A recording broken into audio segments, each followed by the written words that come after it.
is Frances Ashe-Goins. I'm Acting Director for the HHS Office on Women's Health. Today is the 6th observance of National Women and Girls HIV/AIDS Awareness Day. On this day, we are helping people understand the risk for HIV/AIDS, care and treatment for HIV/AIDS, talking with healthcare providers about the barriers to care and how our messages can resonate with people throughout this country. However, as you know, and we all know, increasingly every day, in fact, it's every 35 minutes, a woman is infected with HIV.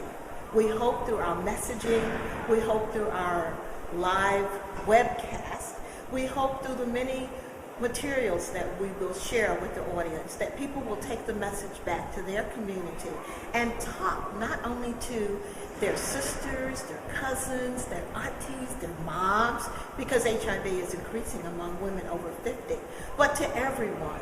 And so we can all galvanize all of our energies around prevention of HIV/AIDS in our communities in our lifetime. Thank you.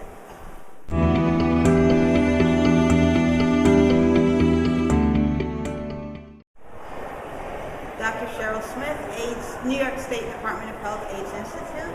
Today was actually a wonderful day, really, of learning about the risks that women and girls currently are, the things that women and girls are currently engaged in, and some of the solutions in terms of to decrease their risk. In reference to social marketing, one of the takeaways is really for us to listen more to what is occurring so we can get a sense of what the streets are saying, and then potentially develop strategic plans and action plans according to the risks that we're seeing and the trends that we're seeing. My name is Susannah Fox, and I work at the Pew Research Center. And most of the time I work on survey data, which is a lot of numbers. So today was very inspiring to me to hear from so many powerful women who are living with HIV or fighting to prevent HIV. And it reminded me again of how much we have to learn from each other, which is actually something that emerges from our research, that people are not just downloading information, but uploading information and sharing it with each other. And we really can teach each other and learn from each other. I'm Regan Hoffman. I'm the editor-in-chief of Pause magazine. This was an incredible day. I think to have the leadership of the White House on this issue, to see so many incredible women with so much talent coming back at this fight hard and realizing that we have to re-up, that 30 years in, the anniversary comes this June.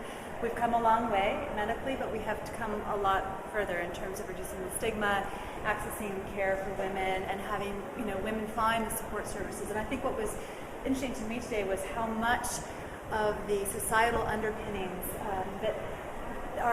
they are the things that are keeping women from accessing care, and we need to really solve the basic human problems of poverty, lack of education, racism, and all of those things. And when we solve those things, we'll solve AIDS. And so it's a hard way to end the problem, but it'll be a good outcome for all things. Teaching women to support each other, to help us have the self-esteem that we need, because that's the underlying thing too. When women value themselves, value their children, value each other, we can be a very powerful force for our own health and for the health of others.